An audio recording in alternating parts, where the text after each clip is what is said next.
dedication, their talent at bringing their imaginations to life. And whilst I'm really excited to find out who's won tonight, I also wish to congratulate every finalist. What an achievement, you know, that's amazing.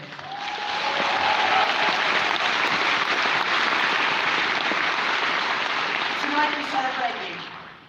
So thank you for every word, every image, every laugh, and every tear that you've given us over the last year. Our ceremony will begin with a short presentation by author John Scalzi, followed by the presentation of the awards, which will be presented by this year's guests. And we're also featuring a new award category, Best Game or Interactive Work, and this is particularly dear to me as I'm a professor of games studies. That's fantastic to see games and interactive levelling up. Now, without further ado, I would like to introduce author, past Hugo finalist, current Hugo Award finalist, winner, loser, previous award MC, and banging DJ, John Scalzi.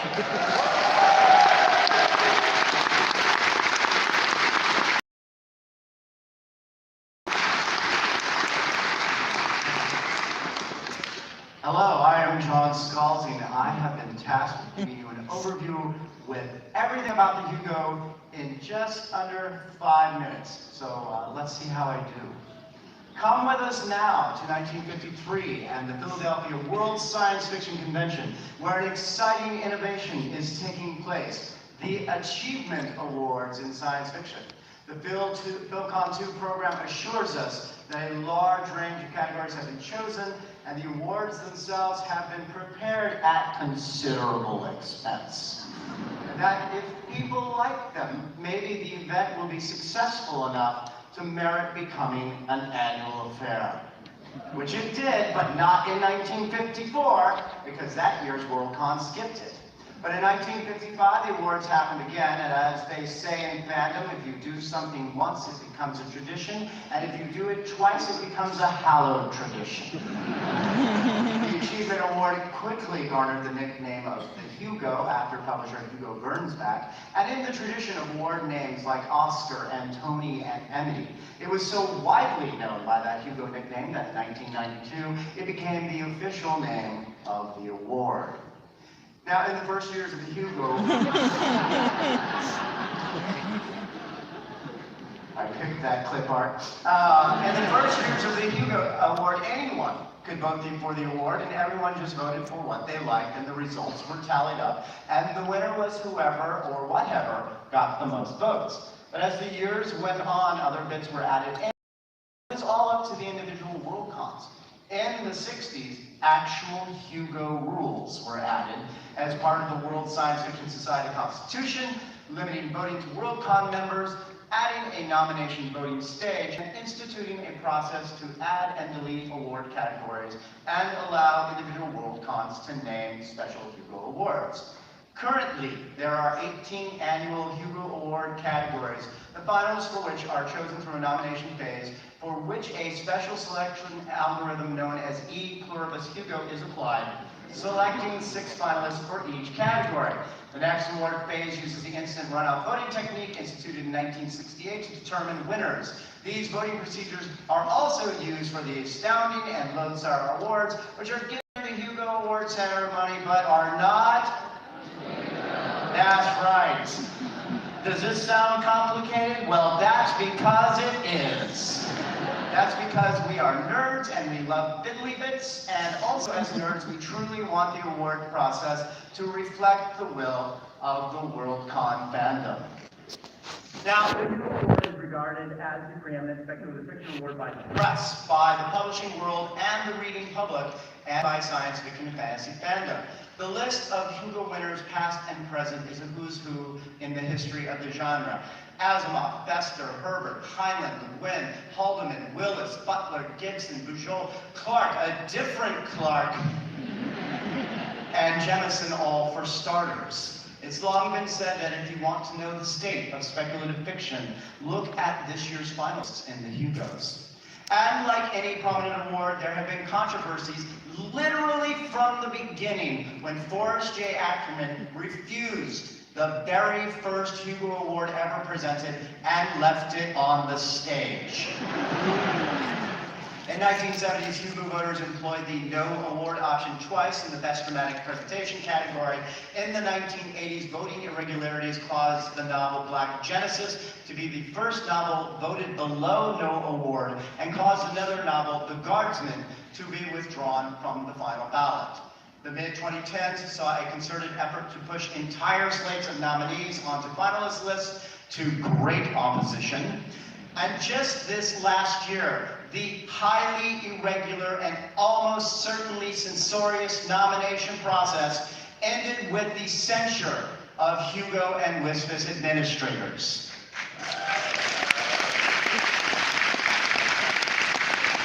We celebrate the Hugos and those who win and are finalists for them. But even more, when there are stumbles and controversies, we work to correct them. The Hugos are preeminent not because everybody says they are, but because as a community we care about them and care that they truly represent us.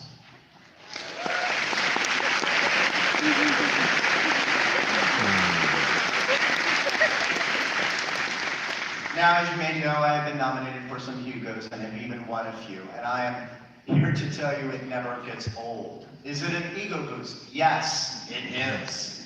But possibly for different reasons than you might think. It means that the Worldcon fandom believes that what you are doing is worth celebrating. It means getting to meet a peer group of other incredible finalists in your category and outside of it, with whom you get to share this wonderful ride. And it is a reminder that what we do, what we write, matters outside of our own head. And it means that you might have to figure out a way to get on a plane with something shaped like a rocket, which is always fun. We get to be finalists, and maybe we get to be winners. But it is you who make the Hugos matter. Your love of them, your care for them, and your desire to celebrate the best of speculative fiction every year. The Hugo story starts and ends with fandom. And so, let me say to you, thank you.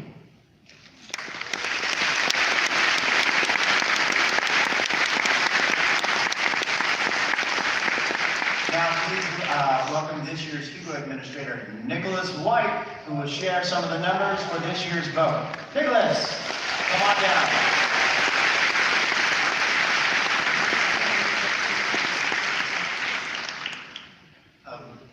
I must say it's thrilling to be reminded of the 70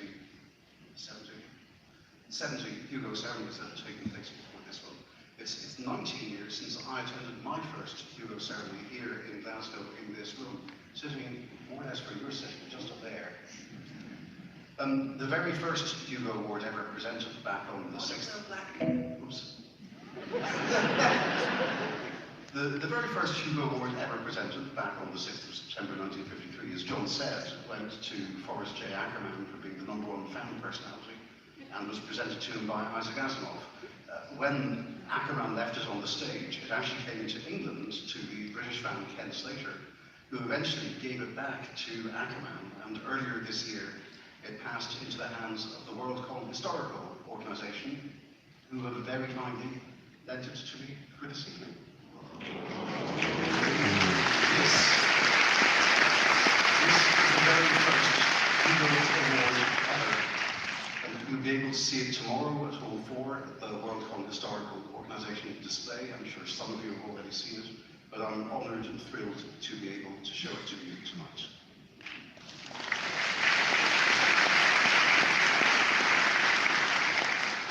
So this year, the Hugo Awards received 1,720 votes at nomination stage, which is the 8th highest on record, higher than any year before 2013. We received 3,813 final ballots, Unfortunately, as you're probably aware, we had to disqualify 377 of those votes, which were clearly cast fraudulently. That still left 3,436 votes, the third highest ever. Most of those votes were electronic, but we had 5 paper votes for nominations.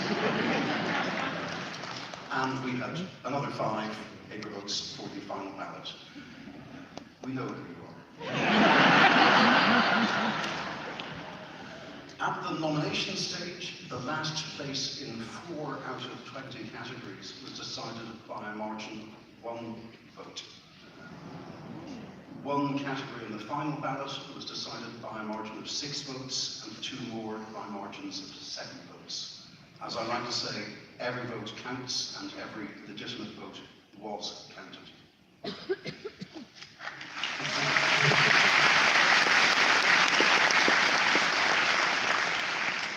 Putting this together for you has been a massive team effort, and I want to start by thanking Cassidy, who's been my deputy as Hugo Administrator, Catherine Duval, who's been my deputy as WSFA's Division Head, Laura Martinch, who with Cassidy and Catherine was on the Hugo Administration Subcommittee, the Eligibility Research Team, Claire Briley, Arthur Liu, Mark Plummer, Regina Kayuwan, Alyssa Wales, and Fergal White, our help desk team, Terry Neal and Rosemary Parks, our software wizards, Chris Rose and David Matthewen, the announcement video team, Meg McDonald and James Turner, the Hugo Voter Packet team, Dave Gallagher, Jet Hart and Scott Bobo, our local Glasgow wrangler, Bridget Chi, our Chinese translator, Sophia Shui, and the translators who made the works of finalists available to the WSFA's membership.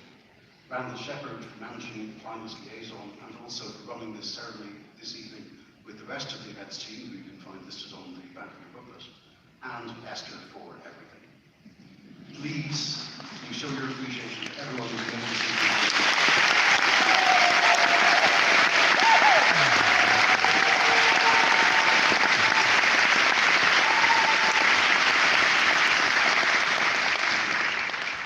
With that, it is my honour to introduce our first presenter in this ceremony, celebrating the best of the genre for the year.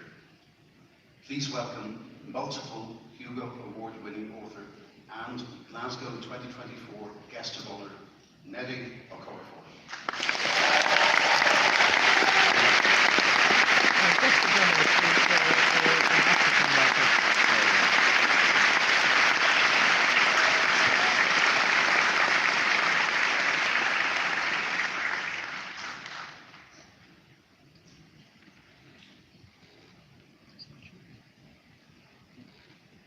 Good evening. It's not working. Thank you so much, Nicholas. Hello, everyone. I'm delighted to be here with you tonight to announce the first award of the night. The Astounding Award for Best New Writer is currently administered by the World Science Fiction Society and is awarded by Dell Magazines. The Astounding Award for Best New Writer is given to the best new science fiction and fantasy writer whose first work of science fiction or fantasy was published in a professional publication in 2022 or 2023. This year's finalists are Monique Will Black Hoops, first year of eligibility. Sun Yi Ding, second year of eligibility. Ai Jiang, second year of eligibility. Hannah Kainer, first year of eligibility. M.X. Liu, first year of eligibility. Xiran J. Zhang, eligibility extended at request of Dell Magazines.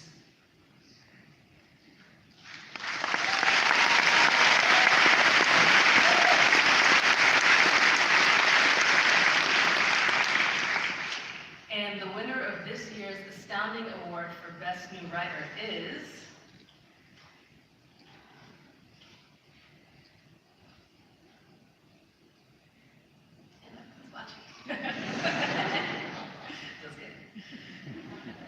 Chiran J. Gap.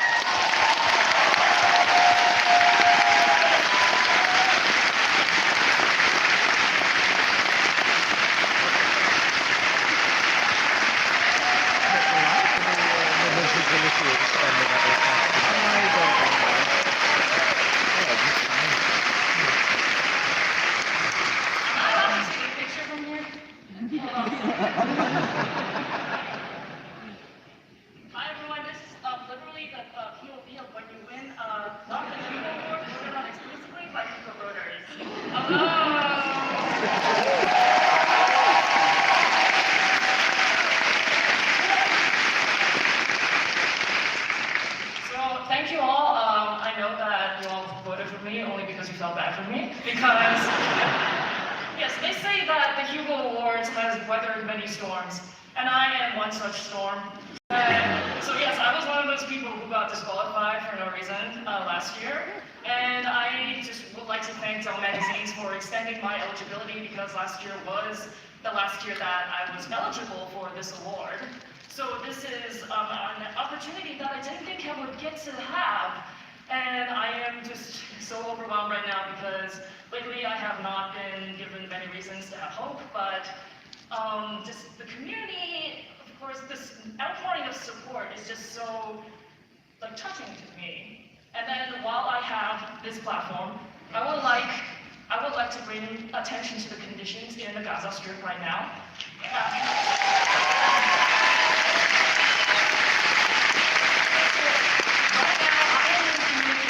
About 8 families in the Gaza Strip, and right now conditions, the average temperature is like 34 degrees, and they are living in tents, and many of their children are breaking out in hives because they have no air conditioning, no running water, and it's just terrible. And if you go onto any of my social media profiles, I have a link tree where I list all of those campaigns that I'm currently fundraising for, and also Palestinians also require our support once there are some who have made it out of Gaza and are in Egypt right now, and many of them have no source of income at all, and they also require our support. So please donate to those campaigns if you are able to, and may Palestinians live free in dignity.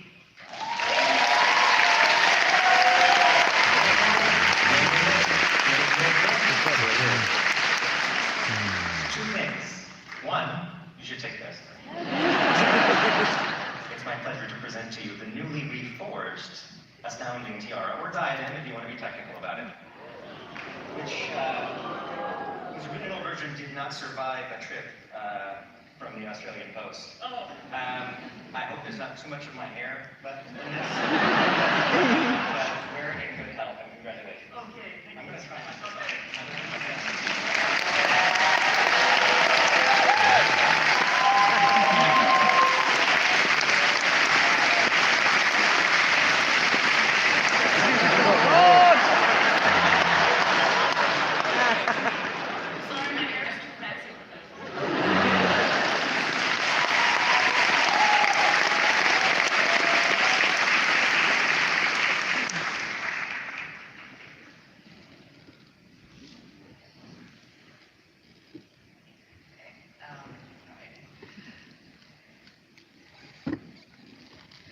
Our next award is the Lodestar Award for Best YA Book, for a book published for young adult readers in the field of science fiction and fantasy.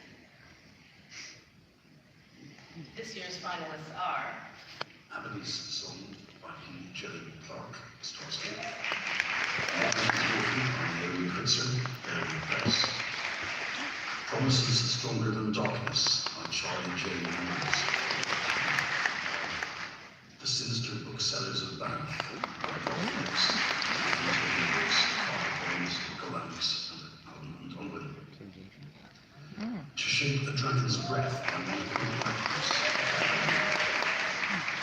Unraveler by Francis Harding.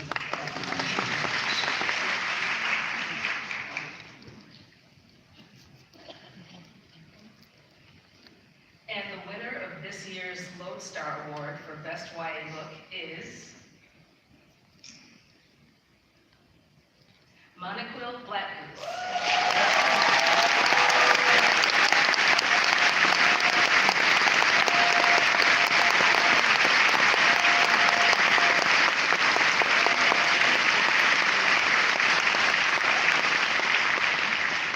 So unfortunately, Monoquill could not be here tonight. The committee happily accepts this award on her behalf and will make sure that she gets it.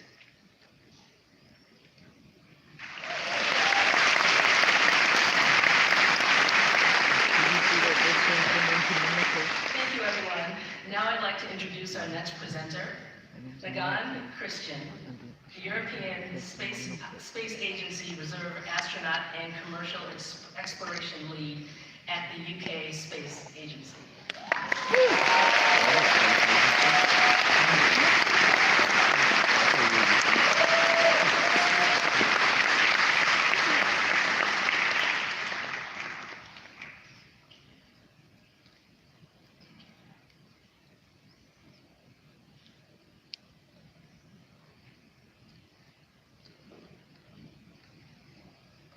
Thank you so much, Nathan. It is such an honor to be here representing the UK Space Agency and the European Space Agency at the Hugos.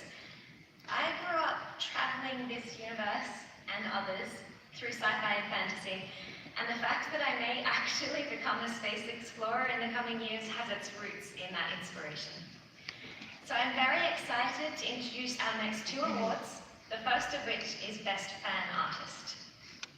The Best Fan Artist is an artist or cartoonist whose work has been published in fanzines, semi-prozines, or through any other public, non-professional display, including conventions, in 2023. This year's finalists are Ian J. Clark, Sarah Felix, Dante Ruiz, Leah Rose, Alison Scott, Asanya Sheriff.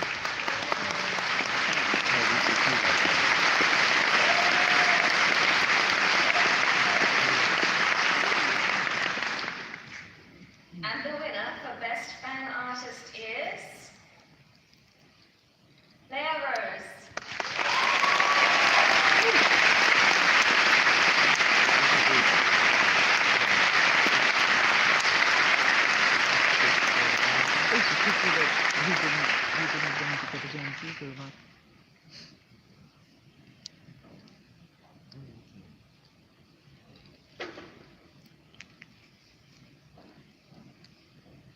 All right, well, we will go to the next award. Yeah, congratulations again for that.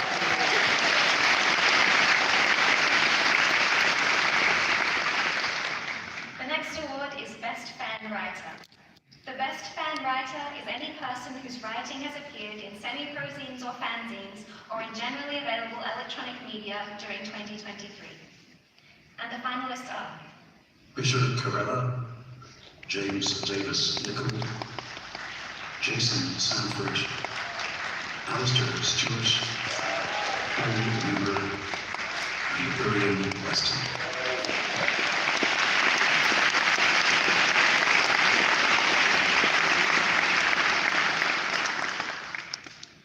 And the winner is the Best Fan Writer, Paul Weimer.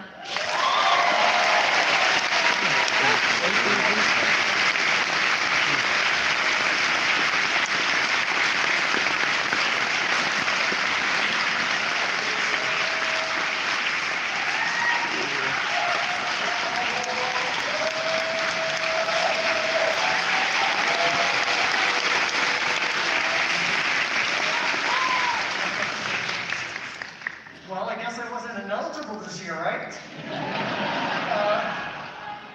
Oh God, I didn't really make a speech, so I'm gonna wing this. I got into fan writing seriously, but at the same time I got into photography seriously, and I think they're both similar, as some people pointed out to me. I put spotlights on things, I look at things, I say, hey, see this, read this, you wanna read this, this is yours, this is part of our science fiction community, this is part of our science fiction conversation.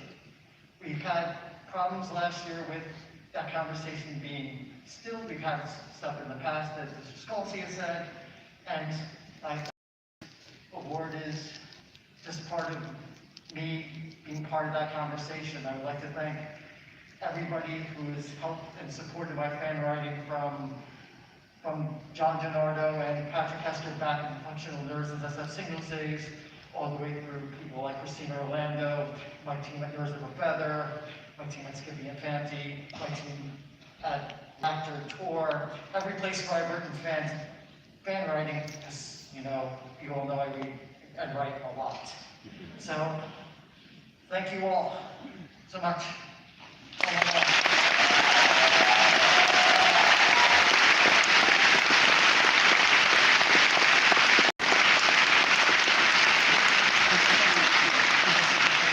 Congratulations, and thank you so much, everyone. Now, I'd like to introduce Kat Clay, the GUF delegate.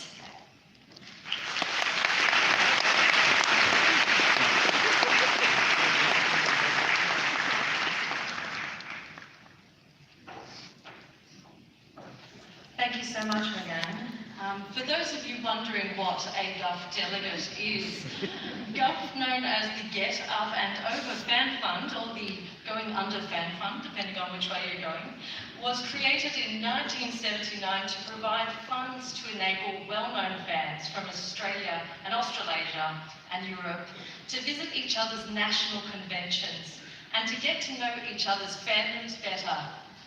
The various fan funds, including GUF, Transatlantic Fan Fund, the Down Under Fan Fund, and many others, exist solely through the support of fans like you.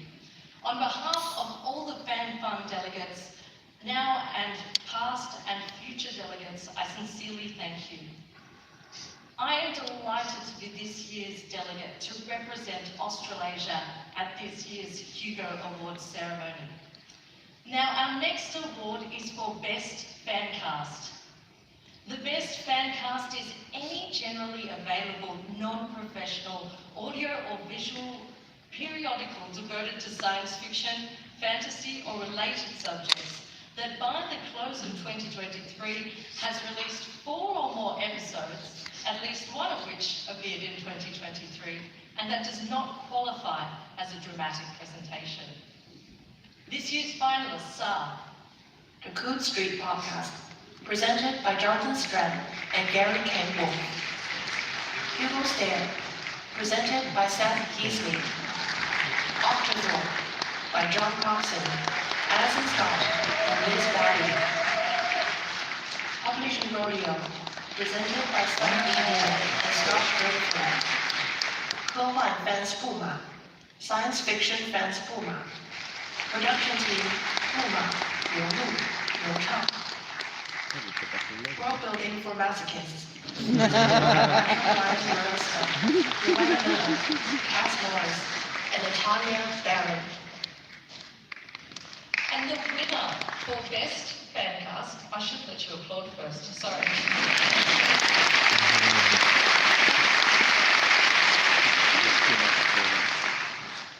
And the winner for Best Fancast is Octothorpe.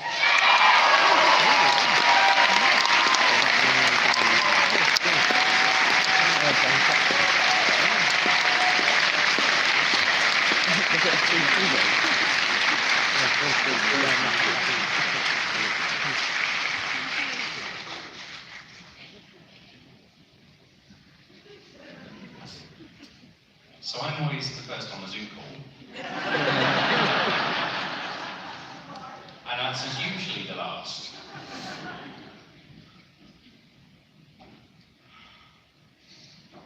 Okay. Yes. Hello everyone and welcome to the very first Octothorpe Award acceptance speech. I'm John Coxon. I'm Alison Scott, and I'm Liz Batty.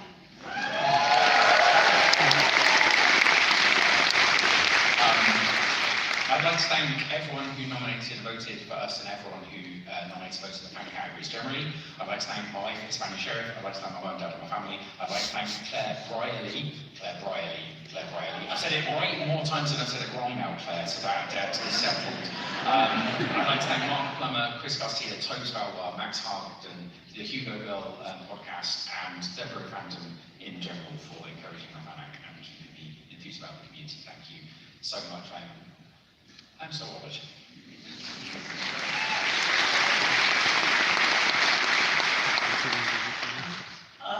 I'd also like to thank my family, Stephen, Marianne, and Jonathan Kane, for being endlessly long-suffering. For all of the plot collective, that's Eve Davis, Julie de Cesare, Mike Scott, Flick, Sue Mason, and previously mentioned Keynes, for modelling collaborative fanac, and for the whole of fandom for keeping coming up with interesting things for us to talk about. So 19 years ago, I attended my very first Worldcon, and I sat somewhere way out in the back over there. So to win in Glasgow is really special for me. I want to thank my family. I want to thank John, who came up with the idea for a podcast. I want to thank Alison, who does the art for our podcast every time. And I want to thank all those friends that I made in Glasgow. many of whom are still here with me, and to thank everyone who couldn't be here today. And finally, I really do want to thank our listeners. Without them, they wouldn't be here tonight. Thank you.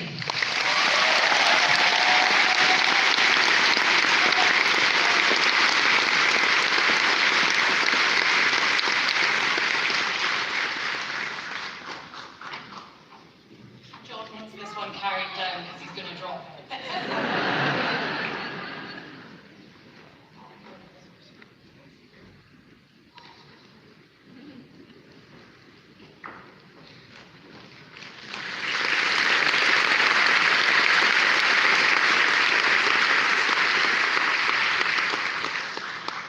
The final Hugo Award in the fan category is Best Fanzine. The Best Fanzine Award is for anything that is neither professional nor semi-professional and that does not qualify as a fan cast. The publication must also have produced a minimum of 4 issues, at least one of which must have appeared in 2023. The finalists for the Best Fanzine Hugo Award are Black Nerd Problems, editors Omar Holman and William Evans. The Full Lid, written by Alistair Stewart and edited by Margaret Kenner. Idea, editor Jerry Southern. Journey Pant, edited by Michael Carroll, Vincent Doherty, Sarah Felix, Angry, Sarah Goulding, Alison Hartman-Adams, Arthur Liu, Jean Martin, Helena Nash, Howard O'Mallard, Yen Oy, Chuck Surface, Alan Stewart, Regina Canyu Wang, James Bacon, and Chris Garcia. The ranks of the paper flocked together. Editors Rosanna Pendlebury, Arturo Serrano, Paul Weaver, senior editors Joe Sherry, Andrew Joy, G. Brown, Vance Cotterler. Unofficial Hugo Book Club blog. Editors Olaf Rockney and Amanda Walkerhook.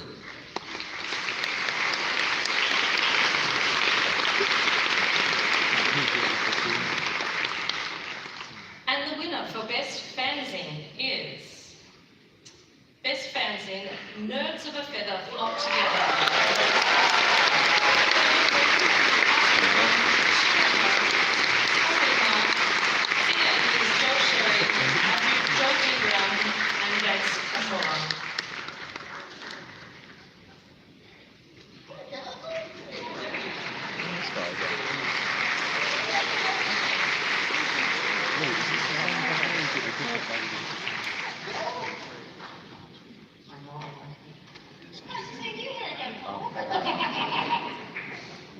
Oh God, I better get a speech up.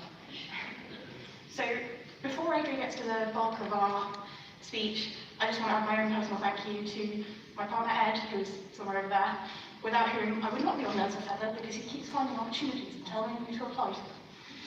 He did the hard bit, I just did the reviewing and editing. Also to every member of the reviewing community that I work this conversation with, because reviews cannot exist in a vacuum. Thank you. I would like to say a huge personal thank you, first of all, to my parents who are sitting in the front row. They've taken a long trip out from Cambridgeshire in a motorhome with 2 dogs who are currently sitting in the car park in order to see their daughter in a jellyfish hat winning a science fiction award.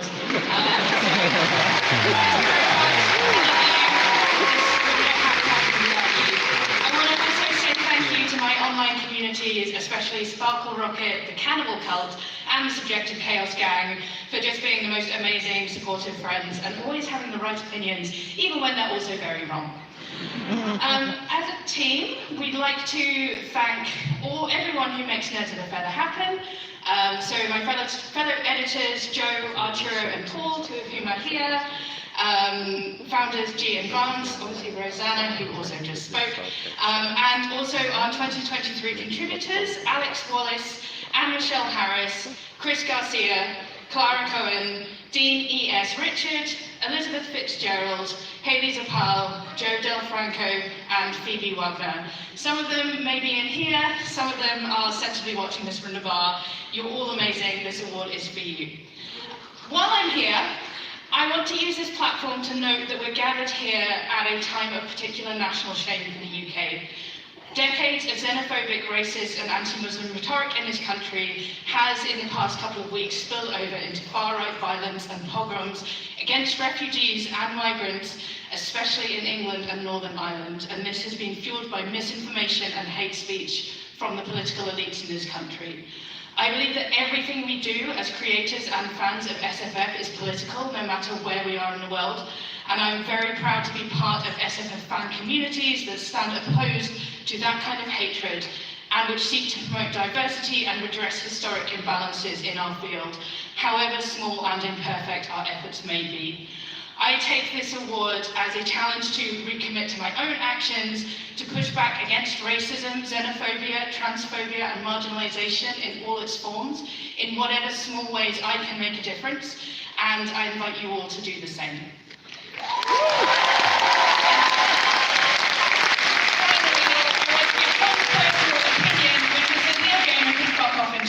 Thank you.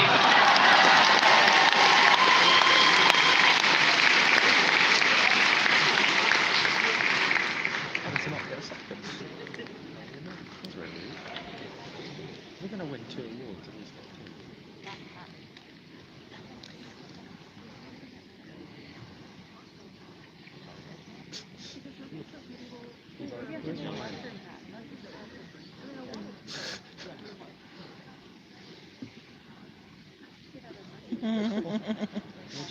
We're in the efforts of retrieving an additional Hugo Award. Please.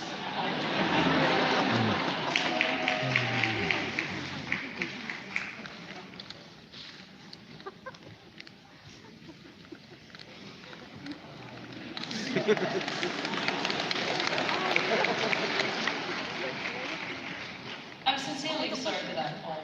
This is going to be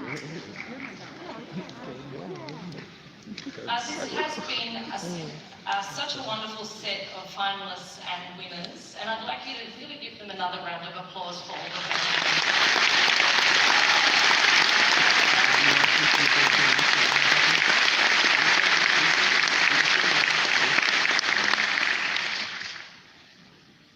On behalf of all the fan delegates, both past and present, thank you for having us join this wonderful ceremony. I'd like to introduce our next presenter, Glasgow 2024, a Worldcon for Our Futures. Guest of honour, Chris Baker, also known as Fangorn.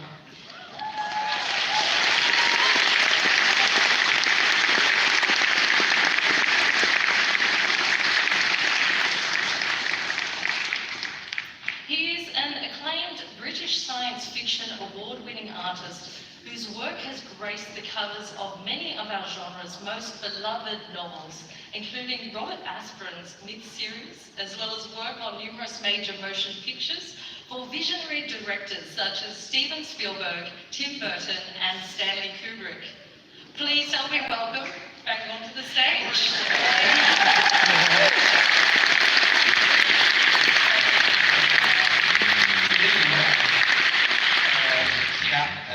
Thank you so much for that introduction. It's an honour to be here tonight. Nerve-wracking hell. I'm not a public speaker. I just stay at home and draw. Anyway, I'm delighted to introduce the next Hugo Award category, Best Semi-Prozine. To qualify for the Best Semi-Prozine category, a publication must meet at least one of the following criteria. First, the publication pays its contributors and or staff in other than copies of the publication. And second, the publication was generally available only for paid purchase. The finalists for the Best Semi-Prozine Hugo Award are Escape Pod editors Merle Lafferty and Valerie Valdez, assistant editors Benjamin C. Kinney, Premier Mohammed and Kevin Mahonsi, hosts Tina Connolly and Alistair Stewart, and producers Summer Brooks and Alan Pratt, and the entire Escape Pod team. Fire Literary Magazine, publisher and executive editor Tony Sanders, poetry editor Shanice Moore, special projects manager L.D. Lewis, art director Christian Ivey, acquiring editors Rebecca McGee, Kareem Wint, Joshua Morley, Amelia Harrington, Janine Tyson, Tonya R. Moore, sponsor coordinator Nelson Rowland. Curator Source, editor Sean M. Mack, Associate Editors, Neil Side, Edgar Lawrence, along with the GMS Slush Readers team. Correo, produced by Team Correo. Strange Voices, Strange Voices, Magazine, publishers and editors-in-chief, Lynn M. Jones and Michael David Jones, managing editor Monty Lynn, non-fiction editor Meg Nielsen, podcast producers Erica Ensign and Stephen Shabansky.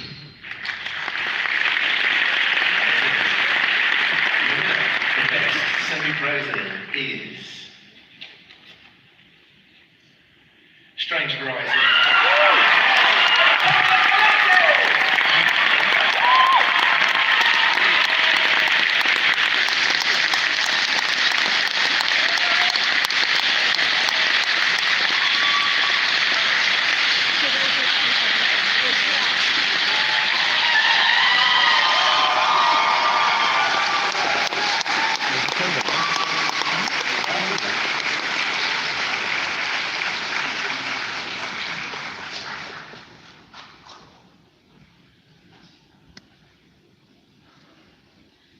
Thank you so much for this tremendous honour and recognition. To everyone in this room and everyone watching online who has read and listened to our work, who supported our authors and artists through our fundraising, who nominated and voted for us, thank you so much.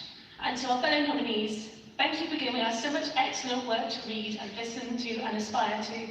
To even be listed among you all has been an honour in itself. Strange Horizons is a global collective, and we try to reflect this in the fiction, non-fiction, poetry and art that we publish. We are the largest group of people to be nominated for a Hugo Award, and now to have won it, and that's because we believe that everyone's work is equally crucial to making a magazine like this happen. From our incredible team of first readers, to the fiction and poetry editors, to the podcast team, to our review editors, and the guest editors of our special issues, it took a village of nearly 100 volunteers to raise this baby. To everyone in our team who couldn't be here today, and this is for you.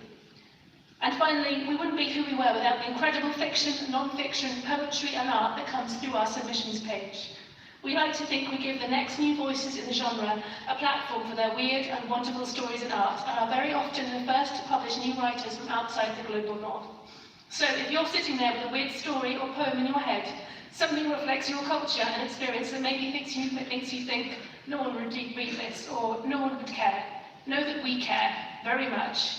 So finish that story, polish that poem, and send it to us. We can't wait to see what you have in store.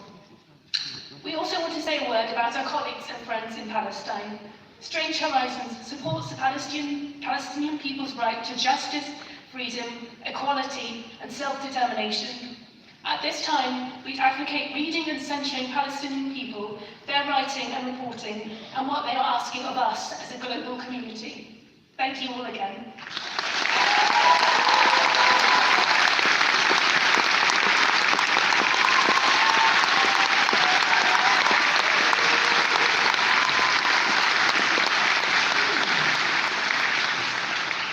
Okay, now for my personal favourite, fairly obviously. Hugo Award category, Best Professional Artist.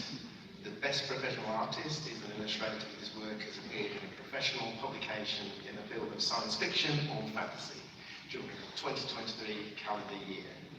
Professional publication is one that meets at least one of the following criteria.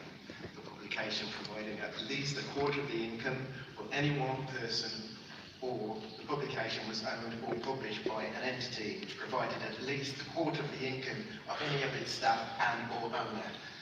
And Esther insisted that I say all of that. The finalists for Best Professional Artist are Michaela Alcano, Rowena Kai, Galen Dara, Dan Dos Santos, Tristan Elwell, Alyssa Wyman's.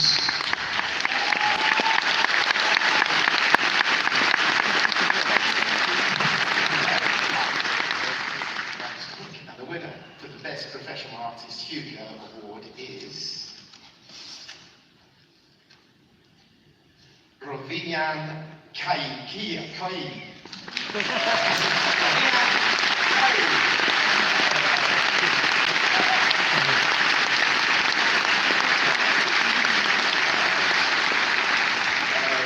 didn't appear to accept the award, so he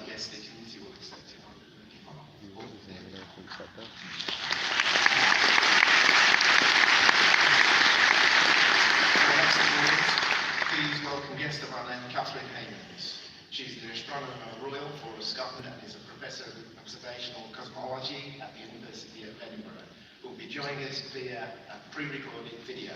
Please welcome Catherine.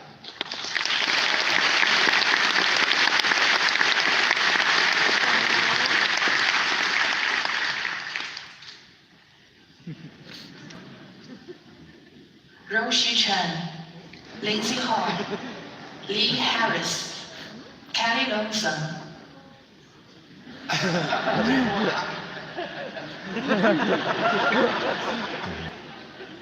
What happened to Catherine?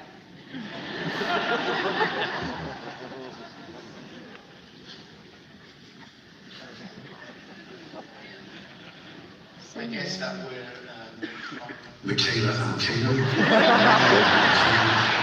Galen Dara, Dan Santos, Tristan Elwell, Alyssa Winans.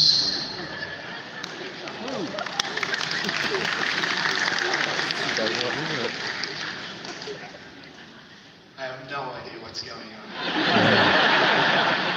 I knew this would happen. I've been British all evening. Lee Harris, Kelly Lumsden, David Thomas Moore, Yao Haijun.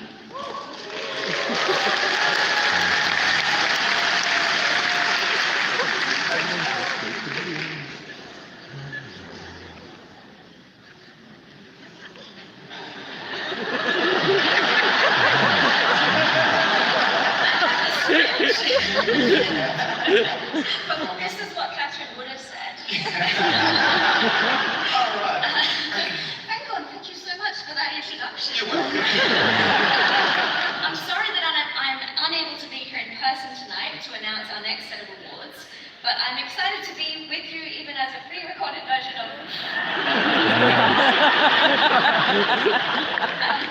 our next Hugo Award is for the Best Editor Long Form. Eligibility for the Best Editor Long Form requires that a person must have edited at least 4 novel-length books devoted to science fiction and/or fantasy in 2023 that are not anthologies or collections. And this year's finalists for Best Editor Long Form Hugo Award are Roshi Chen.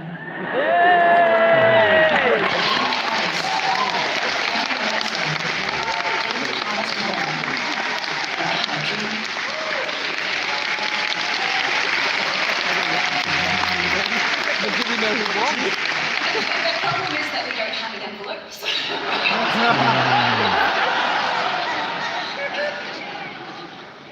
You know what? Do show of hands.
I would first like to thank all of my fellow awkward people in the audience for whom seeing your face displayed 4 times in a row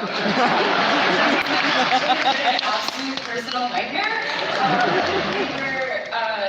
But I am so grateful. I hope the envelope was accurate. If it's not, please ignore everything I say from now on.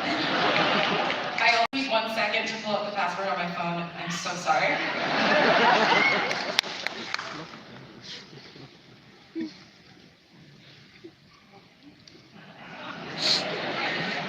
Seeing that on the teleprompter is also very humbling.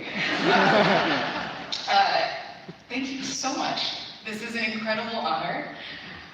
Thank you first to my fellow brilliant editors. It is humbling to be in your company. Two of them I was just sitting right next to, Kelly and Lindsay. I love you so much. To my friends and family, to every group chat who gives me shit when I deserve it and lifts me up when I need it, especially my partner Drake. I'm so sorry our 5th anniversary was me texting you stupid pictures from the Glasgow necropolis.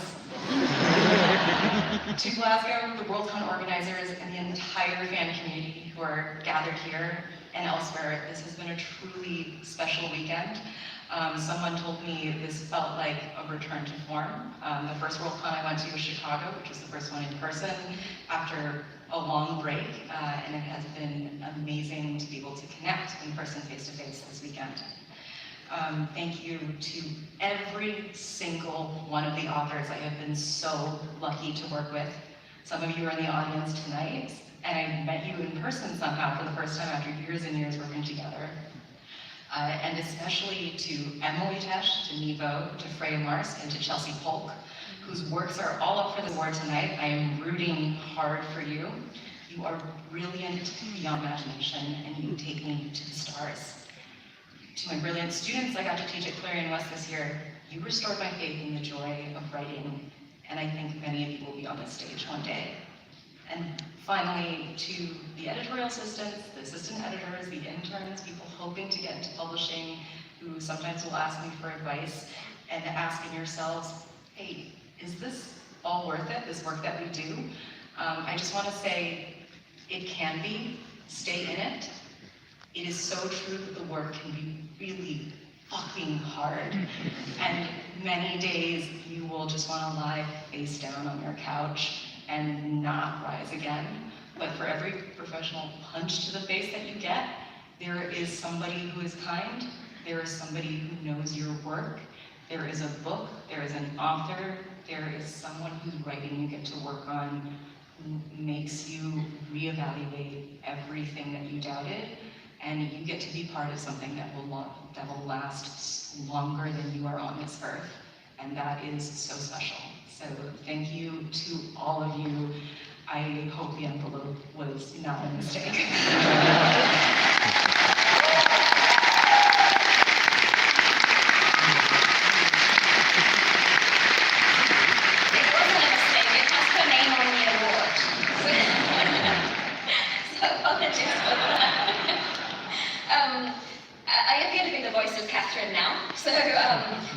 Congratulations. Next up is the award for Best Editor Short Form. Eligibility for the Best Editor Short Form requires that a person must have edited at least 4 anthologies, collections, or magazine issues devoted to science fiction and or fantasy, at least one of which must have been published in the year 2023. The finalists for the Best Editor Short Form Hugo Award are Scott H. Andrews, Neil Clark, Liu Huijia, Jonathan Strawn, Lynn M. Thomas, and Michael Damian Thomas. Yang Feng.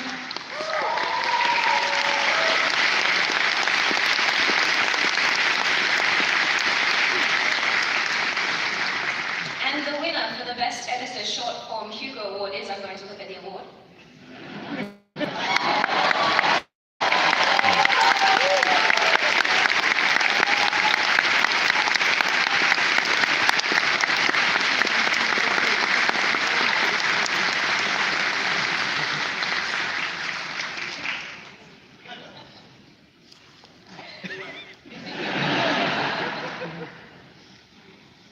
Okay, hi, I'm the other Clark. That was mentioned, at least one of the other Clarks. And I've learned my lesson, I have paper now. Okay, so it's been a rough time to be a short fiction editor lately. I spent much of the last year on the front lines of some of those battles, and it's not been pretty. I mean, what self-respecting science fiction fan reads are great works and decides, I want to create the Torment Nexus. And that it should write really bad stories. And that people should send those stories to me. And while this is going on, I have an evil bookseller subscriptions. And and then realized what a stupid move it was, but then doubled down and on that incompetence. So in that darkness, there has been some light. Our community has stood up and screamed against what's happened with generative AI and what Amazon has been doing, and it's been very uplifting. You've shown sympathy, outrage, and confusion. I mean, short fiction is a get-rich-quick scheme. Come on. Each time I was ready to toss my hands in the air and scream enough and walk away, some unexpected gesture pulled me back from the edge. And thank you to every one of those people. There's just too many to name tonight. To my wife, Lisa, who's in the audience tonight, breaking the curse of... So here's the thing. The only time I have won is when she's not watching. So she's broken the curse tonight. So actually, my son's one of which is here with me, and the other one is back home, probably throwing a wild party or doing whatever it is. He's probably watching video games or this. And if you're watching, hi. To my mom and dad and the rest of my family, who've always been supportive, confused, but supportive. To our readers, our authors, and our translators, some of whom are here tonight, and some of whom are up for an award later. To Sean and Kate, my Clark's Road partners in crime and adopted siblings. To everyone on our team, our colleagues at Storycom and Science Fiction World, to our readers, listeners, subscribers, and a special nod to the print SF and fantasy Reddits that just took a load off my shoulder this week by pushing our subscription numbers back over the top.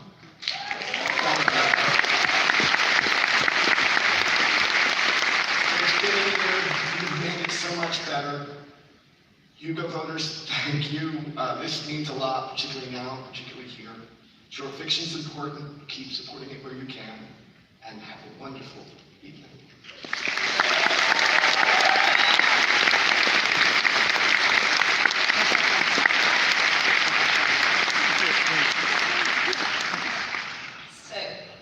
There would be a video from Catherine.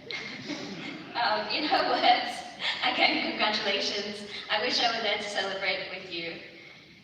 Now I would like to bring our chair back to the stage. And I'll leave. Please welcome Professor Esther McCullum-Stewart.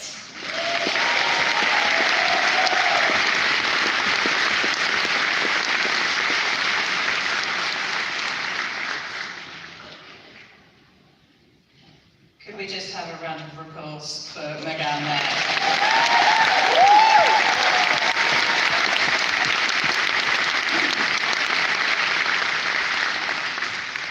Thank you for rescuing my Hugo ceremony.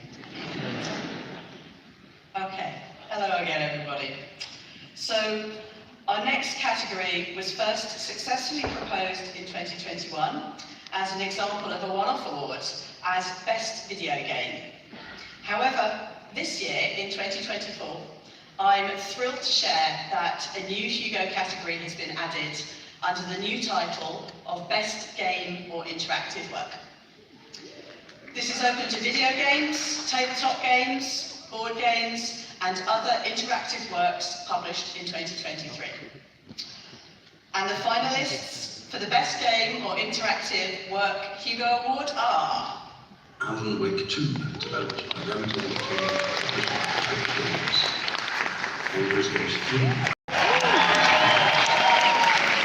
Chance of Slime. Dredge, developed by The Legend of Zelda, Tears of the Kingdom. Star Wars Tales. Oh, somebody's fired. Nappy for that one. Never mind. So, Best Game or Interactive Work? Baldur's Gate 3.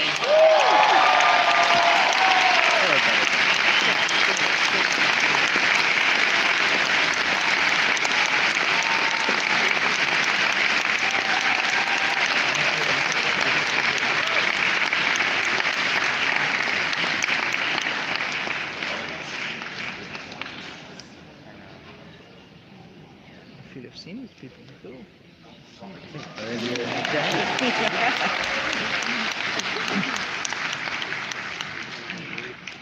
Yeah. Hello. So thank you. The Hugo nominees and awards have determined my reading list since forever. So it's a huge honor to be standing here. All of us were hoping to be standing here, but we didn't agree. I'm very grateful that you get this award and this category. Video game writing is often underestimated. It is very, very, very hard work. For Baldur's Gate 3, we had to create over 174 hours of cinematics just to be able to respect the choices of the players and to make sure that each and every single one of them would have an emotional story that was reflecting their choices and their agency. And so it takes a very long time, it takes a very large team. These are some of our writers, they're not all here today. So it's incredible, and it takes a lot of perseverance and a lot of talent. So I'm very happy for all of them, for all of the team back home, that we can get this, and very grateful to the family and welcome. Thank you very much.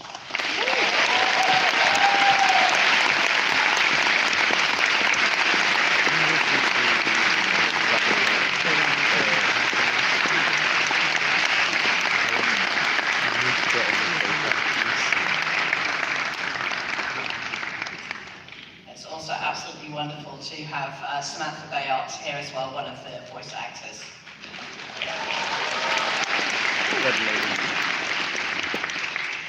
So now, I'd like to introduce our special guests, the three Black Halflings, who will announce our next set of Hugo Awards. Jasper William Cartwright, Olivia Kennedy, and Jeremy Cobb comprise this Crit Award-winning podcast team, who are on a continuing quest to explore diversity in the world of I couldn't say this the first time either, and I teach this. TTRPGs. It puts the Black and BIPOC experience front and centre. And for those of you who've listened to the podcast, while some of them call him Jeremy Cobb, I like to call him one of my next three presenters. So hello, Halflings!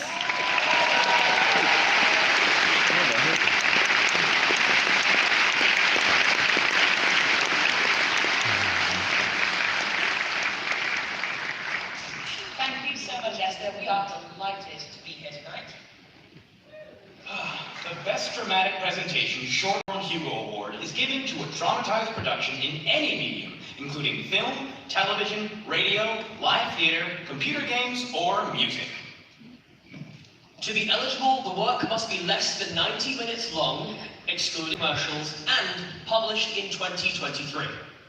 And the finalists for the Best Dramatic Presentation Short Form Hugo Award are Doctor Who, The Giggle, written by Russell T. Davis, directed by Charlie Button, Bad Wolf for the BBC Studios, for the BBC and Disney branded television.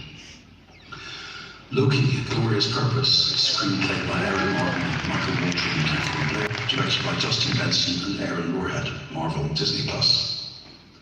The Last of Us, Long, Long Time, written by Paul Martin and Neil Druckmann, directed by Peter Hall and Water Dog, Sony Pictures.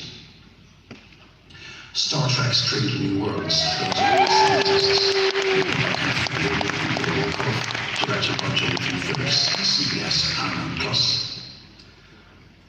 Star Trek Strange New Worlds, Subspace Rhapsody, written by David Wilcock, directed by Derek Downes, CBS, Paramount+. Doctor Who, Wild Blue Yonder, written by Russell T. Davis, directed by Tom Kingsley, Bad Wolf for the BBC Studios, for the BBC and Disney branded television.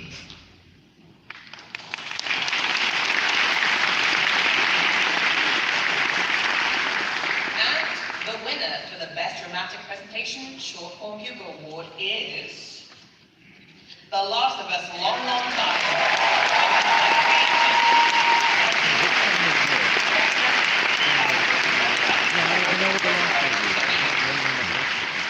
For some strange reason, unfortunately, we were able to send someone this evening. Pedro couldn't be here, so they sent the next best thing, which is myself. I'll accept this on behalf of the committee. Thank you very much. So exciting. Next up is the Best Dramatic Presentation Long-Form Hugo Award. This award is given to a dramatized production in any medium, including film, television, radio, live theatre, computer games, or music, so almost the same as the previous award. That's right, Jasmine. But eligibility for this award requires that the work must be more than 90 minutes long, excluding commercials, and published in 2023. And the finalists for the Best Dramatic Presentation Long-Form Hugo Award are... Barbie, screenplay by Greta Gerwig and Noah Baumbach, directed by Greta Gerwig, Warner Brothers Studios. Dungeons and Dragons, Honor Among Thieves, screenplay by John Francis Daly, Jonathan Goldstein, and Michael Gilio. Directed by John Francis Daly and Jonathan Goldstein, Paramount Pictures. Nimona, screenplay by Robert Redford and Lloyd Taylor. Directed by Nick Bruno and Troy Kane, Annapurna Animations. Poor Things, screenplay by Tony McNamara. Directed by Yorgos Lanthimos, Element Pictures. Spider-Man, Across the Spider-Verse, screenplay by Phil Lord, Christopher Miller, and Dave Callahan. Directed by Joaquin Dos Santos, Camp Powers, and Justin K. Thompson. Columbia Pictures, Marvel Entertainment, Avi Arad Productions, Lord Miller, Pascal Pictures, Sony Pictures Animation. 流浪地球2 The Wandering Earth 2 Based on the novel by Liu Cixin. Screenplay by Liang Zhixue, Guo Fan, Frank Guo, Gong Ge'er, and Ye Luchang. Script consultant Wang Hongwei. Directed by Guo Fan, Frank Guo. 中影创意北京电影有限公司 CFC Pictures Limited. 郭帆北京影业有限公司 G Film Beijing Studio Corporation Limited. 北京登峰国际文化传播有限公司 北京登峰 International Culture Communication Corporation Limited. 中国电影股份有限公司 China Film Corporation Limited.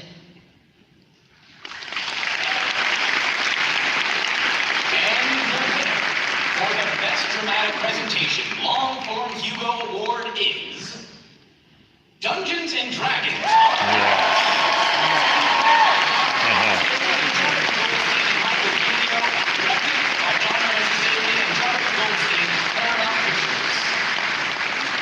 And they did try to come here tonight, but unfortunately at the last minute weren't able to make it, so we will once again be accepting this award on behalf of the committee. Yeah, this is for the 3D chat.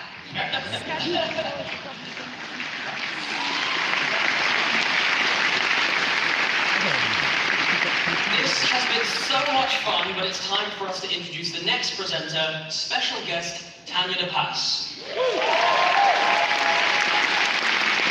Tanya is a Hugo-nominated editor for Fireside Magazine and award-winning games content creator. Tanya is also the founder and director of the Chicago-based nonprofit I Need Diverse Games. Please welcome to the stage Tanya DePass.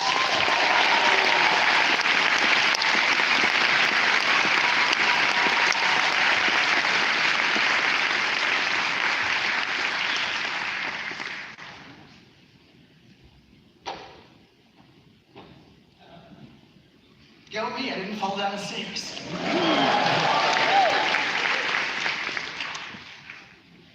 Hello, everyone. Thank you so much for the kind introduction, Liv, Jeremy, and Jasper.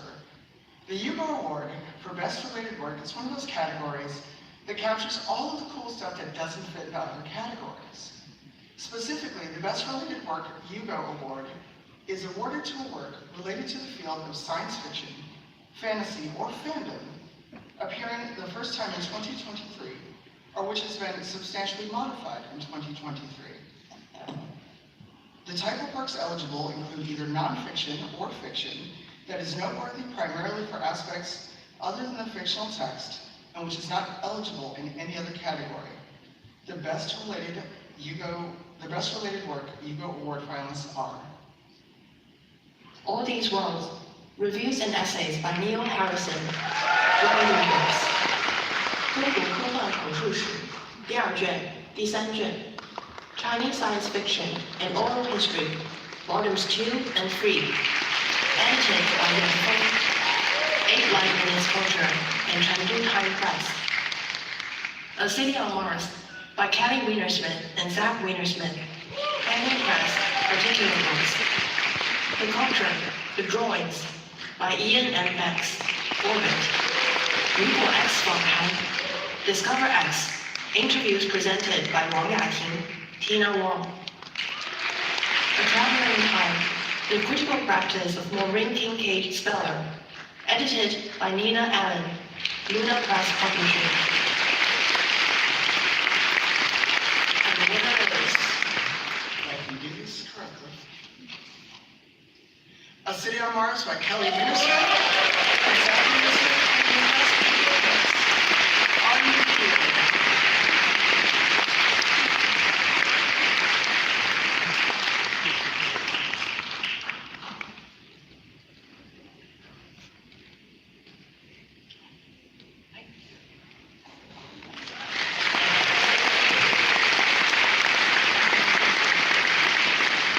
I thought I was going to lose, so I didn't write anything down.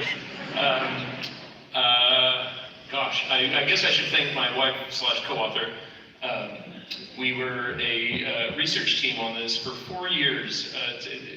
We have a bibliography that's 50 pages long, and I've been told by a lot of couples they would have killed each other, and we didn't. It worked out. For those of you who know, she read the Zotero, which was just beautiful. Someone. And I guess I just want to say about this book, we were shocked that we were nominated because honestly we worried we had pissed off all the people like you who grew up reading Heinlein and thought it was all going to happen tomorrow. And, you know, we feel we're honest researchers. We certainly have our biases, but we tried our best to follow the truth. And the truth is it's a lot harder than is commonly represented, often in prominent media. And we thought that was a story worth telling, despite a lot of pushback we got. And, you know, maybe you all know the Richard Feynman quote that science is creativity in a straitjacket. And in the last 10 years, the idea of going to space to do all sorts of things has gotten a lot more feasible with a drop in cost due to reusable rockets and things like that. And so we've had a lot of time to dream crazy dreams. It's time to put the straitjacket on and do it safely in a way that doesn't cause damage to the home planet. Thank you.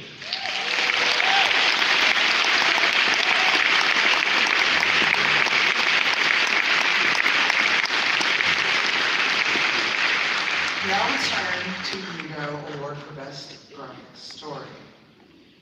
Best Graphic Story is a science fiction or fantasy story told in graphic form, such as a comic book, graphic novel, or webcomic and published in 2023. The finalists for Best Graphic Story are Beowulf, written by Zach Wienersmith, art by Boulet, first second. Saga, Volume 11, written by Brian K. Vaughan, art by Fiona Staples, Image Comics. Shubik Lubik, Dina Mohammed, Pantheon, published in the UK as Your Wish Is My Command, Brenta.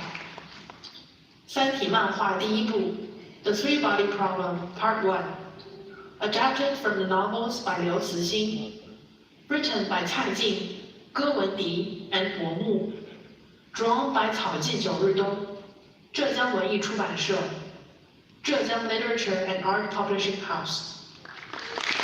Originals in World War II, written by Paul Cornell, art by Valeria Buzzo, TKO Studios LLC. Wonder Woman Historia, The Amazons, written by Kelly Sue DeConnick, art by Phil Jimenez, Gene Ha, and Nicola Scott, DC Comics.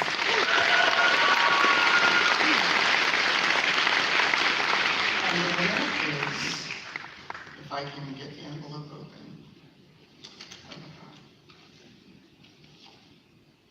Saga, Volume 11.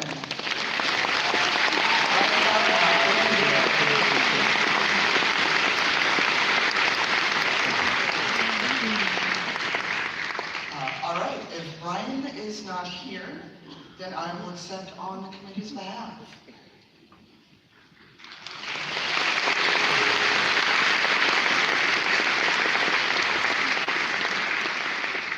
Now I'd like to introduce our next presenter, Glasgow 2024, a Worldcon for Our Futures, guest of honor and award-winning science fiction writer, Ken MacLeod.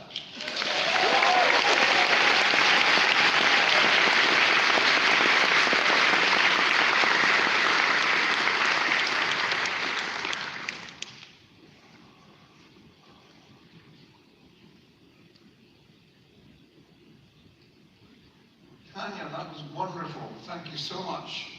Hello, everyone. I cannot fully express my utter delight at presenting the next two Hugo Award categories right here in my home country of Scotland.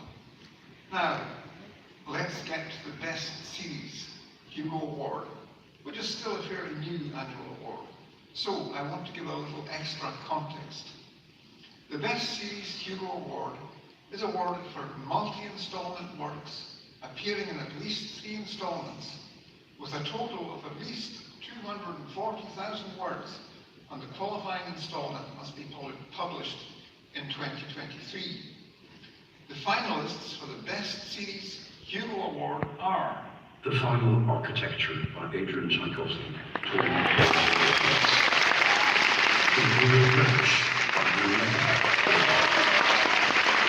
The Last Fountain by Freya Moss, The Laundry Files by Charles Stross, October Day by Sean McLaughlin, The Universe of Seal by Ali Abdullah, Saturated Press, Uncanny Magazine, etc.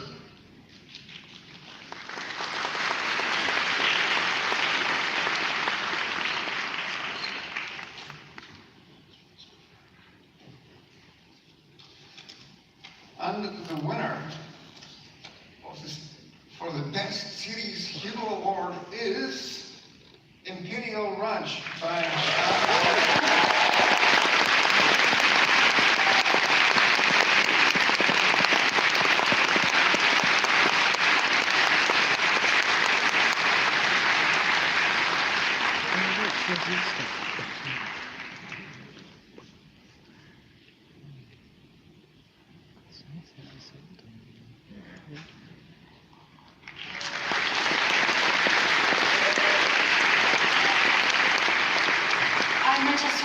accepted on behalf of Anne Lucky, and thanks, Anne. Now I get to figure out how to get this back to the United States.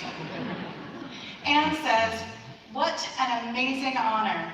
I want to thank all my editors, Tom Bowman, Will Hinton, Priyanka Krishnan, Jenny Hill, Britt Higda, who have all done so much to help these books be as good as they could be.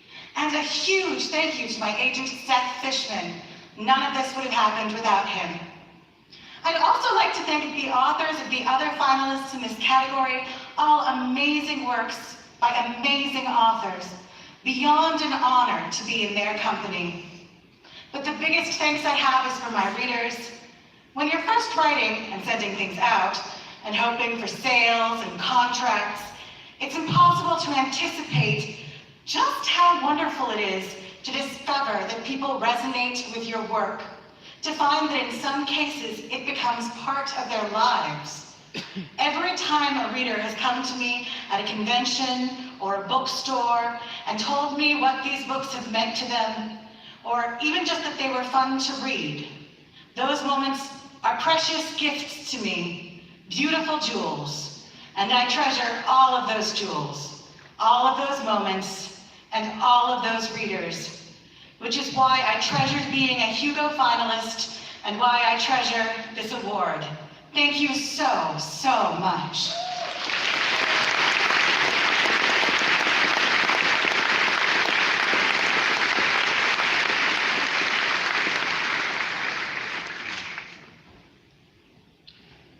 Next up is the Hugo Award for Best Short Story.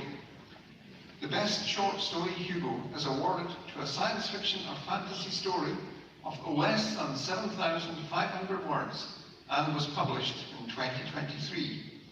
The Best Short Story Hugo Award finalists are Answerless Journey, 没有答案的航程 by Han Song, translated by Alex William, Adventures in Space, new short stories by Chinese and English science fiction writers. Better Living Through Algorithms by Naomi Pritzker, Fox Road, May 2023. How to Raise a Kraken in Your Bathtub by P. Jenny Clark, Uncanny Magazine, January to February 2023. The Mausoleum's Children by Aliette de Bodard, Uncanny Magazine, May to June 2023.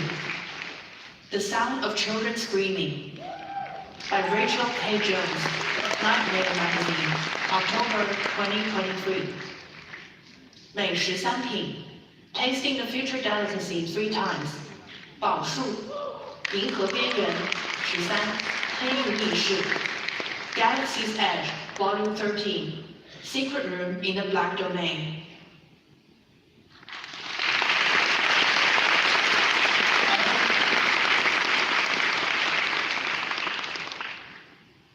And the winner for the Best Short Story Hugo Award is Better Living Through Algorithms by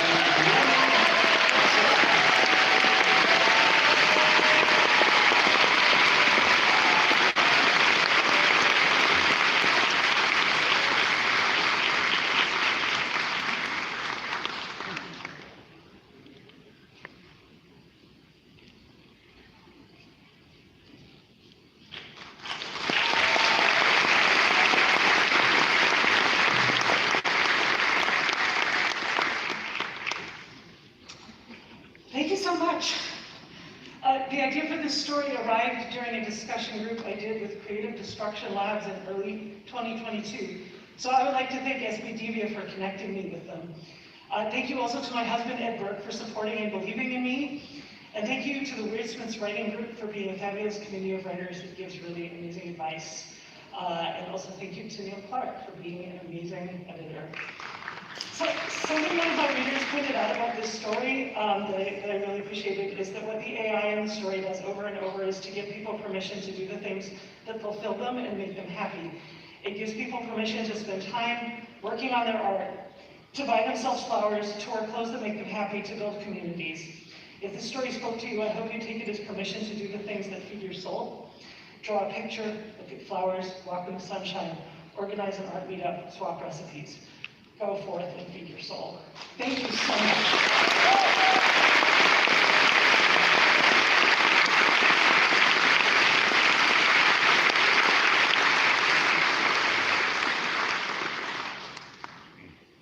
Now I'd like to hand it over to Glasgow 2024 special guest T.L. Huchu.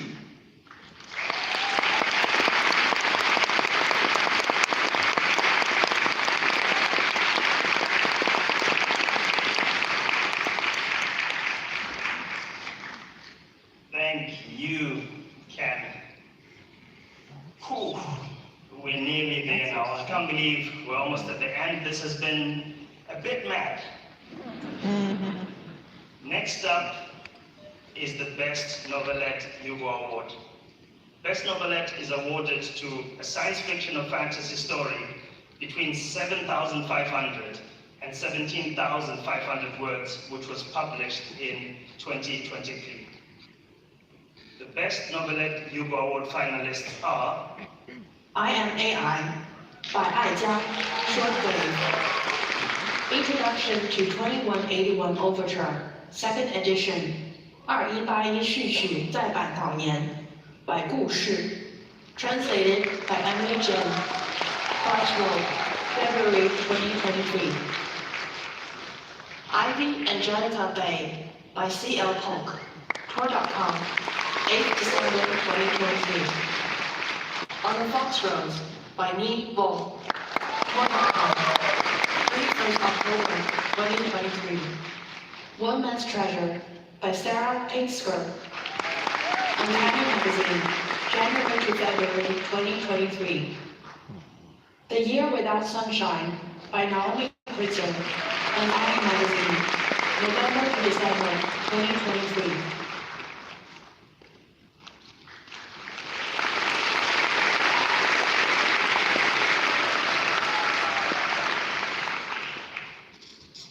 And the winner for Best Novelette is The Year Without Sunshine.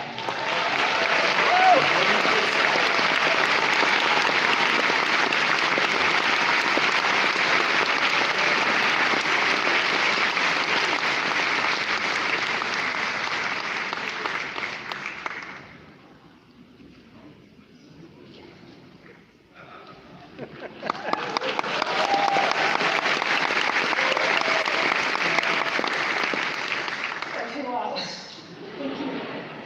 Thank you so much. I feel incredibly honored. This story meant a lot to me, and I've been really moved by how many people have responded to it.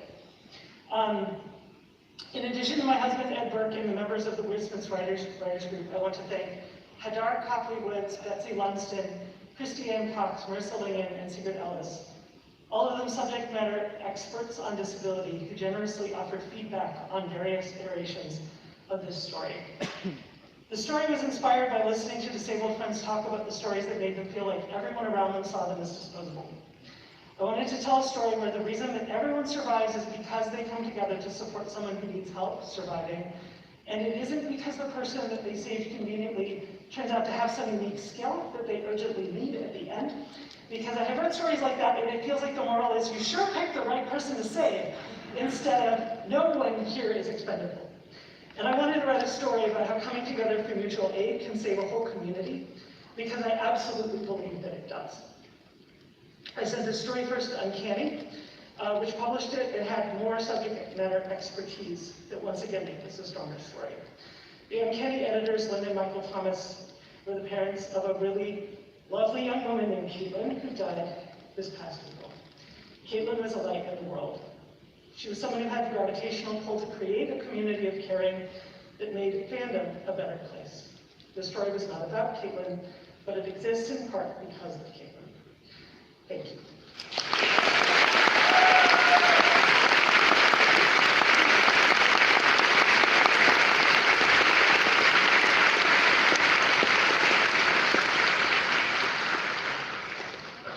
Congratulations. And now for the Best Novella Hugo Award.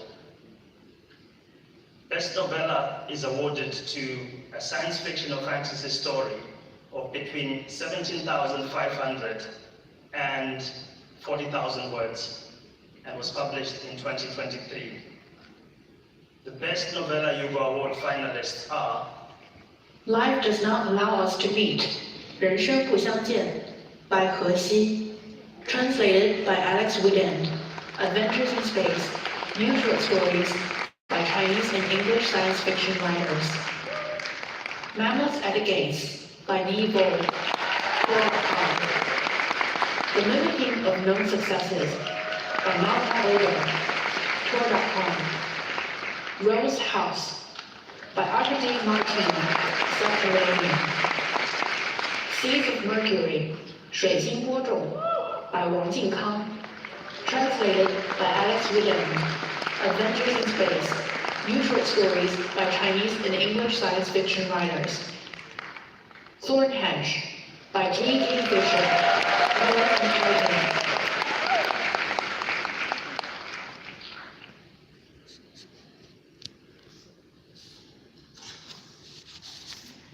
And the winner for the Best Novella Hugo Award is Thornhenge by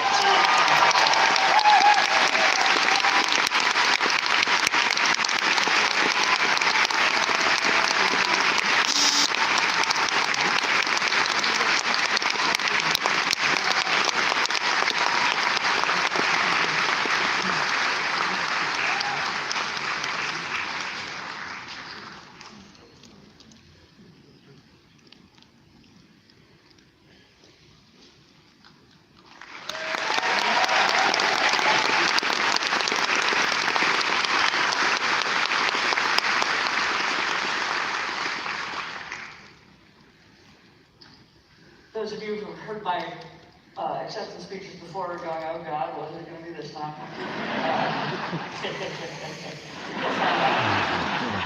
Thank you all so much. I'm extremely touched and honored to win this. As some of you may know, I had a bout of rather aggressive breast cancer last year, and I'm fine now. It's fine. We're all good. But my surgeon and my organs did all the work. I was just along for the ride. But it is very nice to win this instead of winning it, if you know what I mean. So I would like to thank the people who made it possible, which are my editor, Lindsay Hall, my agent, Helen, my husband, Kevin. You're all awesome. No book is ever written just by the writer. Okay, some of them probably are. Don't at me. And I just want to apologize to the person doing the subtitles right now. But I wanted to talk to you today about, since Thorn has a book about a small person doing a very important but overlooked job, I wanted to talk about a small creature that does an important and overlooked job. And I am speaking, of course, of the noble sea cucumber. If you are picturing a sea cucumber right now, you're right. It is a tube stock made of meat full of water and innards. Most people probably know they can expel their guts at predators, but I will point out some of them not only can expel their guts at predators, but the guts are then tipped in a venom that causes the predator's cell membranes to explode, which is a really neat trick when you don't have a brain and only have about 5 neurons doing all the job. You don't really need that much of a brain when your job is to sort of glorp through the sediment and eat organic matter and stir up the sand. But as it turns out, that's really crucial to ecosystems, because if you remove the sea cucumbers from an area, the oxygen levels in the water drop by 60%, and that's a lot. Fish suddenly are wondering why they're short of breath. Seaweed can't grow. And it also turns out that since sea cucumbers have this amazing digestive system, they're eating sand and then excreting better sand. And they're dissolving calcium carbonate into the water, which coral actually needs to grow. So if you get rid of sea cucumbers, suddenly you have no coral and no oxygen and no fish and no seaweed. Actually, if you can go down far enough into the super deep dark, 90% of the biomass is sea cucumbers. They're called sea pigs. They're transparent. They're really cool. You should look them up. But I will point out it is not always easy for the majestic sea cucumber. Some of them are edible and they are being overfished with all the knock-on effects about oxygen and so forth, and we should probably stop overfishing them. But also, there is a fish called the pearl fish. And you see, on the seafloor, okay, somebody laughed, and that person's a marine biologist. On the seafloor, housing is at a premium, and a sea cucumber is basically an RV made out of meat. And things would like to live inside of it, including several species of fish.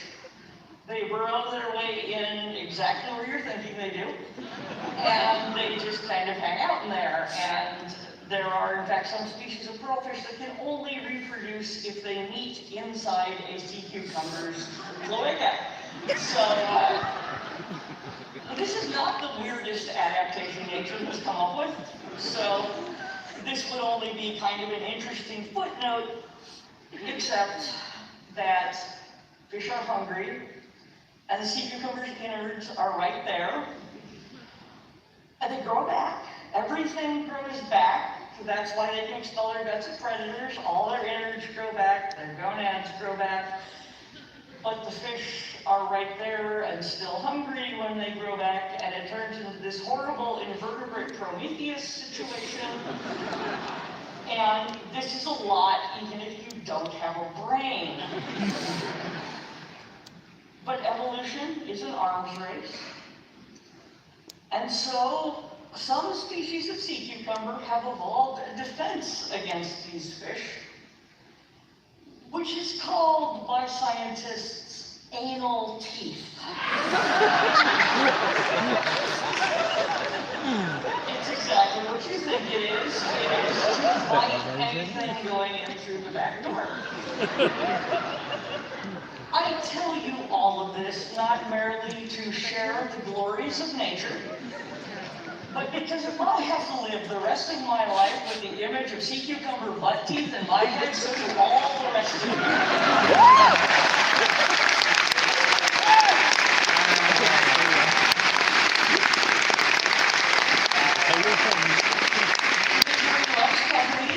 Thank you again, and have a wonderful evening.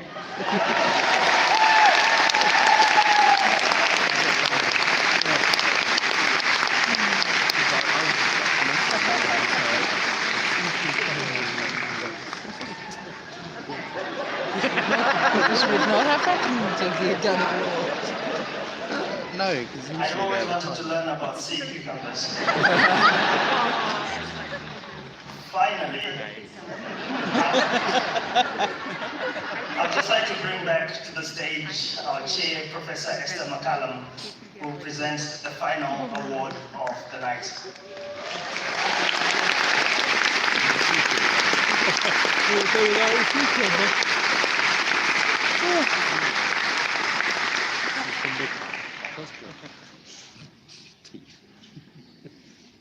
Okay, I'm hoping they can bring the Hugo out because the ushers are laughing so much.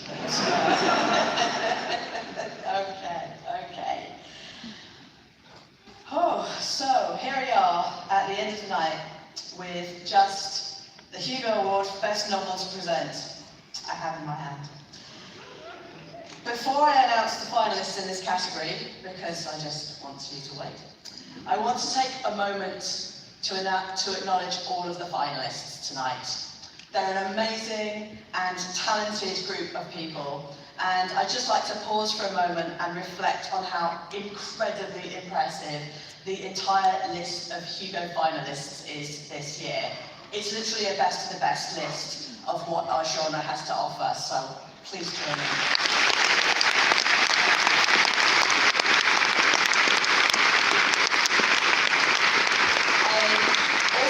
To acknowledge all of the other people who have created art, fiction, words, games in 2023 that have helped to produce the robust and vibrant speculative fiction community that we have become.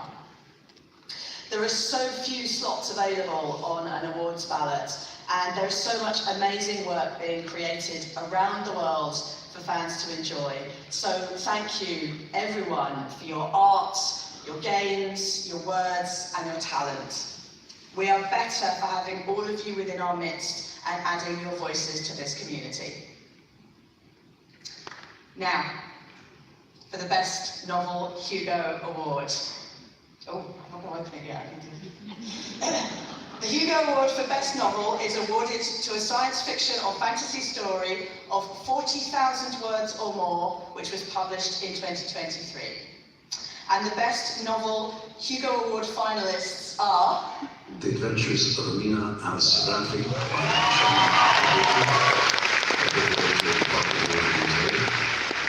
The Saint of Bright Doors by Some Desperate Glory by Amity Starfleet Villain by John Scott Translation State by Anna Witch King by Martha Wells.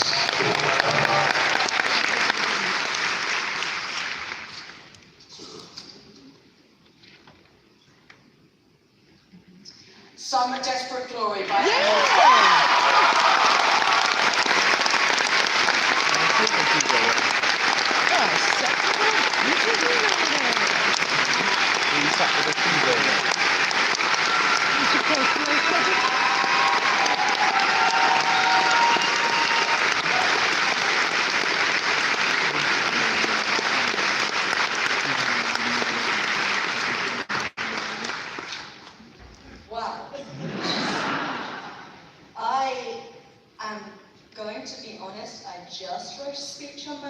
it suddenly occurred to me I might need one.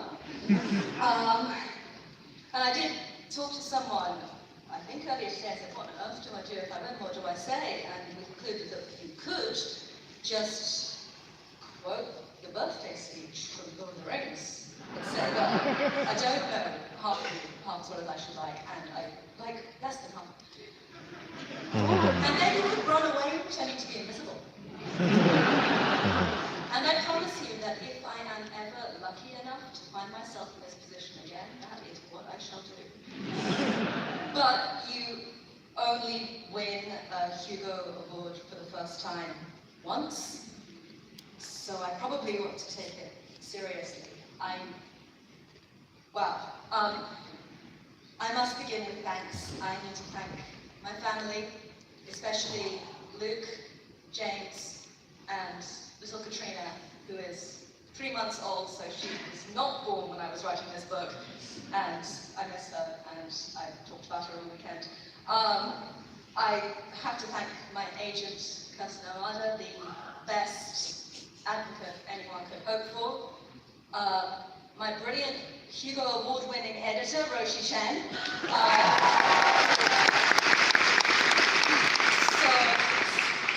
So brilliant and such a well-deserved Hugo for Roshi.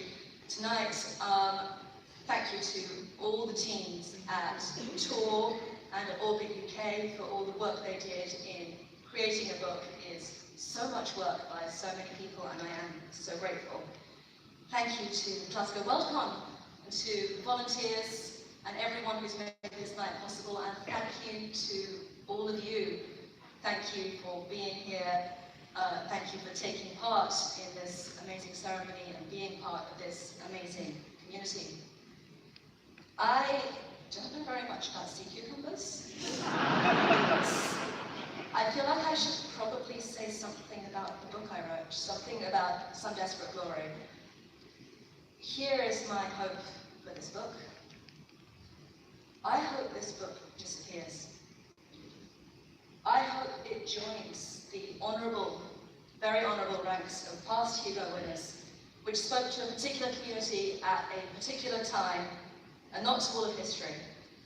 And I hope for that disappearance because no one sets out to write a science fiction dystopia wanting to be proved right.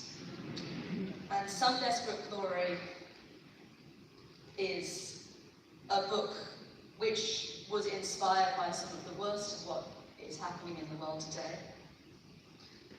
It is comforting, especially if you are a bookish sort of person, which I think many of us are, to believe that books can change the world. I have to say that with the possible exception of Karl Marx, I think very few writers of books can really claim to have shaped history. What a book can sometimes do is change the heart, sometimes as a comfort and sometimes as a spur. And comforts and spurs alike move people, and what actually changes the world is people. And I can imagine few places, few communities more full of vision and energy and hope for the world than this community here in Glasgow tonight. I wrote Some Desperate Glory, imagining, if you like, a bad end. I am so pleased that games are a permanent category. I love a video game. I love a bad end. I imagined the worst possible outcome of what humanity could become. Some of the worst of our species: cruelty, brutality, hatred of outsiders, and love of power. Tonight I'd like you all to join me in imagining instead the best, which is something science fiction can do and has always done. And through and because of that power of imagination, I ask you to act in whatever way you can, whatever way is right for you, to support the victims of violence and warfare around the world, in Gaza, in Ukraine, in Sudan, and in many other places, to support the victims of cruelty and intolerance close to home, including here in these islands, where that solidarity is dearly needed right now, especially for the victims of the recent racist riots and for those targeted by the concerted transphobia of some parts of the UK media. I wrote humanity's bad end, and I call upon you all with perfect faith to prove me wrong.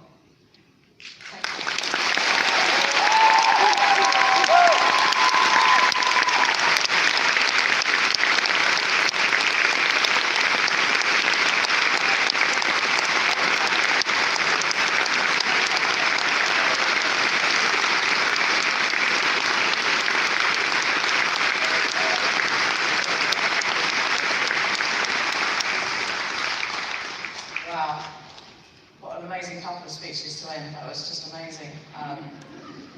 Whew. Okay, so thank you everybody for a wonderful evening.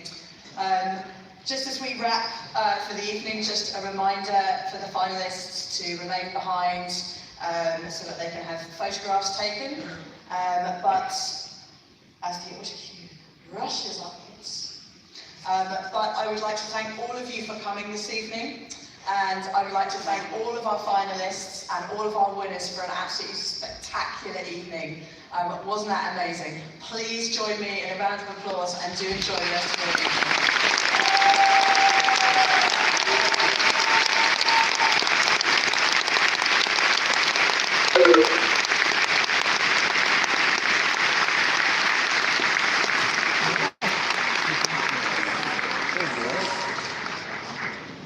Very. Are you a bit guilty? Oh my god, that's so cute.